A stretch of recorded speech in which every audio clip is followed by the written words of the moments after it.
नमस्कार, मैं अभिषेक उपाध्याय। आप देख रहे हैं टॉप सीक्रेट। मेरे मित्र केशव मौर्य, बहुत चर्चा है इस संबोधन की। ये संबोधन केंद्रीय गृह मंत्री अमित शाह का था। अमित शाह लखनऊ आए थे। लखनऊ में पुलिस के जो आरक्षी हैं उनको नियुक्ति पत्र बांटने का ये मौका था। अमित शाह इस कार्यक्रम के मुख्य अतिथि थे। मंच सजा हुआ था। मंच पर योगी आदित्यनाथ बैठे हुए थे, दोनों डिप्टी सीएम बैठे हुए थे, प्रदेश अध्यक्ष बैठे हुए थे और इसी में अमित शाह ने संबोधन शुरू किया। उन्होंने योगी आदित्यनाथ का नाम लिया, उन्होंने ब्रजेश पाठक का नाम लिया, उन्होंने भूपेंद्र चौधरी का नाम लिया, लेकिन केशव मौर्य का नाम खास था।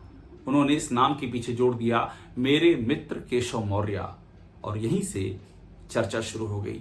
अमित शाह ने मेरे मित्र क्यों कहा? क्या मुंह से निकल गया या अनायास ही कह दिया? राजनीति में कुछ भी अनायास नहीं होता है, और अमित शाह के जैसे राजनेता से आप अनायास ही इन शब्दों के निकलने की उम्मीद नहीं कर सकते हैं। अमित शाह का एक एक बयान, एक एक शब्द आप ध्यान दीजिए, बहुत सोचा समझा होता है। वो मैसेज देते हैं। तो ये मैसेज क्या था? ये मैसेज किसके लिए था? और इस मैसेज के मायने आज के हालातों में क्या हैं? ये सवाल बहुत ही दिलचस्प हो गया है। तो इसको यूं समझिए आप कि अमित शाह ने केशव मौर्य के लिए मेरे मित्र जो शब्द कहा, उसके पीछे एक इतिहास है, और वो इतिहास है यूपी में बीजेपी ने जिस तरह से अपनी जड़ें जमानी शुरू की है। अमित शाह, आपको याद होगा, यूपी के प्रभारी रहे। वे बतौर राष्ट्रीय महासचिव यूपी के इंचार्ज थे, और यूपी में एक प्रयोग किया गया। ये प्रयोग गैर यादव ओबीसी जातियों को जोड़ने का था। केशव मौर्य इस प्रयोग के केंद्र में थे। अमित शाह ने केशव मौर्य के काम को बहुत ही क्लोजली मॉनिटर किया है। साल 2017 में बीजेपी को ऐतिहासिक सफलता मिली। 325 सीटें 403 में केशव मौर्य प्रदेश अध्यक्ष थे, और उनको प्रदेश अध्यक्ष बनाने में अहम हाथ अमित शाह का था। अमित शाह ने उस पूरे काम को देखा, और यहीं से एक थ्योरी शुरू हुई, और वो थ्योरी थी नाइंसाफी की थ्योरी, कि केशव मौर्य के साथ में नाइंसाफी हो गई। ये मैसेज लखनऊ से लेकर के दिल्ली तक है कि 2017 में जो केशव मौर्य का ड्यू था वो उनको नहीं मिला। ये पूरा जो मोबिलाइजेशन हुआ, जिसमें कि गैर यादव ओबीसी जातियों को बीजेपी के साथ में जोड़ा गया और बीजेपी को बड़ी कामयाबी मिली, इसके गढ़ में, इसके केंद्र में केशव मौर्य थे। लेकिन जब मुख्यमंत्री बनने की बारी आई तो योगी आदित्यनाथ का नाम आ गया। हालांकि मैं आपको बताऊं, योगी आदित्यनाथ के नाम को आगे बढ़ाने में अमित शाह की सहमत थी। अमित शाह के जहन में उस समय ये बात थी कि योगी आदित्यनाथ हिंदुत्व के ब्रांड को यूपी में एक नई परिभाषा दे देंगे।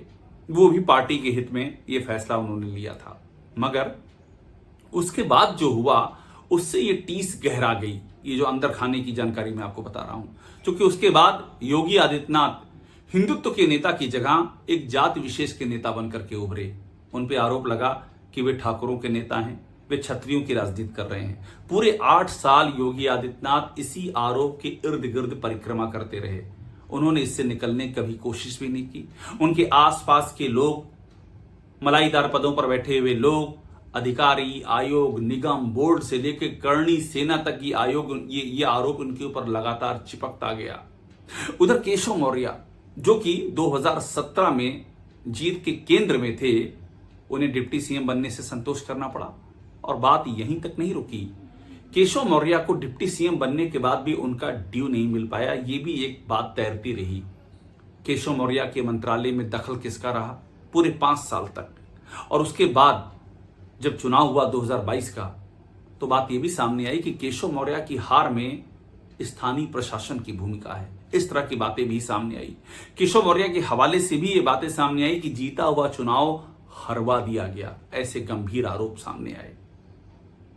और उसके बाद जब केशव मौर्य 2022 में दोबारा सरकार बनी बीजेपी की, तो उसमें केशव मौर्य को जो जगह मिली, जो मंत्रालय मिले, वो पहली कार्यकाल के मुकाबले कमतर मंत्रालय थे। तो ये टीस और एक नाइंसाफी की जो बात है वो पैरेलल चलती आई। केशव मौर्य ने लगातार अपनी आवाज उठानी चाहिए, लेकिन उस आवाज की भी कोई सुनवाई नहीं हुई। केशव मौर्य को उनका ड्यू बतौर डिप्टी सीएम भी नहीं मिल पाया। ये एक तरह की नाइंसाफी वाली थ्योरी लगातार प्रिवेल करती रही और ऐसा प्रतीत हुआ कि दिल्ली में बैठे केंद्रीय नेतृत्व में आला कमान के लोगों को भी इस बात का एहसास है कि ये नाइंसाफी हुई है और ये एक टीस थी। ये जो मेरे मित्र शब्द निकला है, कहीं ना कहीं इसमें उस नाइंसाफी और उस टीस की भी प्रतिध्वनि है। मगर यही इकलौती बात नहीं थी, दूसरा मसला और था। ये टाइमिंग इंपॉर्टेंट है।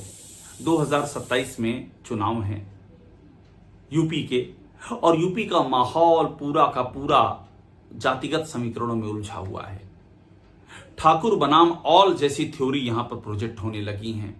योगी आदित्यनाथ का शासन, मैंने आपको पहले ही बताया कि उनके ऊपर एक जाति विशेष के नेता बनने का आरोप चिपक चुका है और उन्होंने इससे बाहर आने की कोशिश भी नहीं की है।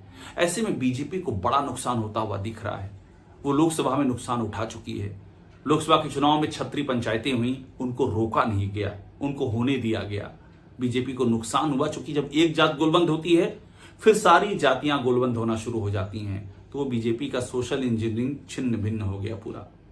और उसके बाद भी ये बात सिलसिला रुका नहीं। करणी सेना को जिस तरह से यूपी में छूट मिल गई, जिस तरह से वो रैलियां सम्मेलन करने लगी, ये सारी बातें ओवरऑल पर्सपेक्टिव यही देने लगी कि ये एक जाति के ही चरमोत्कर्ष का काल है और दूसरी जातियां उपेक्षित हो रही हैं। उनमें से ओबीसी भी थे, दलित भी थे, ब्राह्मण थे, जाट थे, गुर्जर थे, तमाम जातियां थीं जिनके परिप्रेक्ष्य में एक जात का पूरा बाहुल्य नजर आया। और ये बीजेपी के लिए, ये परसेप्शन बीजेपी को परेशान कर रहा है।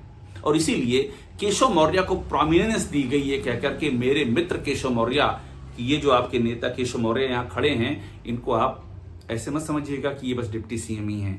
कुछ इनके लिए सोच रखा है।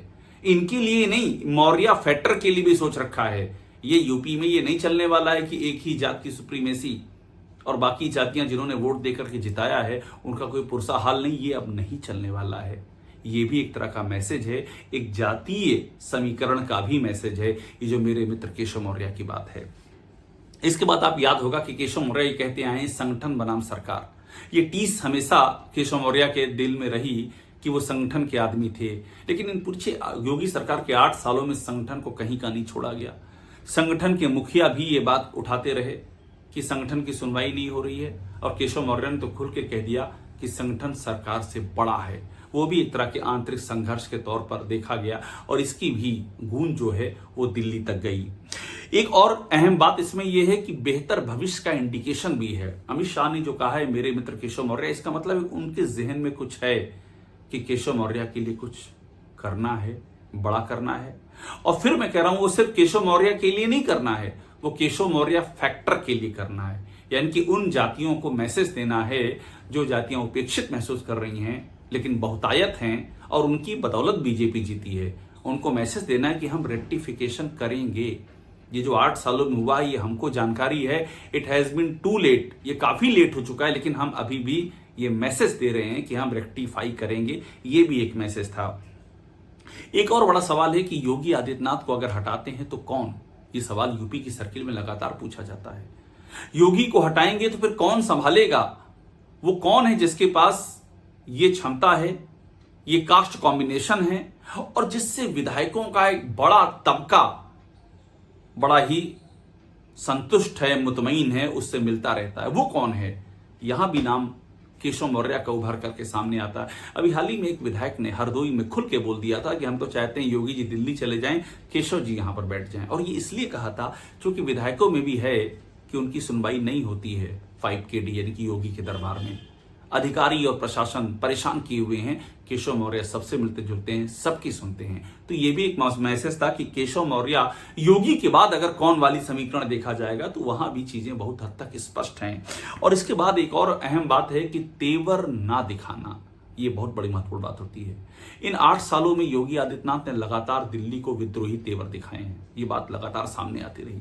अभी हाल ही में जब डीजीपी ये हुआ, सारे बीजेपी शासित राज्यों ने डीजीपी केंद्र के मुताबिक जो परिपाटी उसके मुताबिक ही तय किया। उत्तराखंड नहीं था उसने भी कर, लेकिन यूपी ने नहीं किया। यूपी ने कार्यवाहक डीजीपी बनाए रखा ताकि योगी आदित्यनाथ के मन माफिक के कार्यवाहक डीजीपी बनते रहे। यहां तक सामने आया कि योगी आदित्यनाथ का सूचना विभाग दिल्ली के नेताओं पर अटैक करवाता है, वो लखनऊ के नेताओं पर अटैक कराता है, बीजेपी के, ये सब बातें भी सामने आई। लेकिन केशव मौर्य ने कभी भी ये तेवर नहीं दिखाया। केशव मौर्य परेशान रहे। केशव मौर्य को हमेशा उनके करीबी लोगों से बात कीजिए, उनको लगता है कि उनको हरवाया गया है। प्रशासन की भूमिका इधर उनका निकल के सामने भी आया 2022 के चुनाव में, लेकिन कभी वो खुल करके नहीं बोले। उनको उनके ही विभाग में काम करने का अधिकार नहीं मिले, ऐसी बातें भी सामने, लेकिन उस पर भी उन्होंने कभी खुल करके कोई ऐसा कदम या बयान नहीं दिया जो दिल्ली को परेशान कर सके, जो दिल्ली को चिंता बढ़ा सके। तो दिल्ली को भी हमेशा लगता है कि ये वो नेता हैं जो हमारी लाइन पे शुरू से आखिर तक रहे और इनके साथ में नाइंसाफी हुई है। इन सारे पर्सपेक्टिव को देखिए और फिर समझिए कि मेरे मित्र केशव मौर्य गृह मंत्री अमित शाह ने क्यों कहा। और एक बात को और समझ लीजिए, मैं फिर से दोहरा रहा हूं, राजनीति में कुछ भी अनायास नहीं होता है।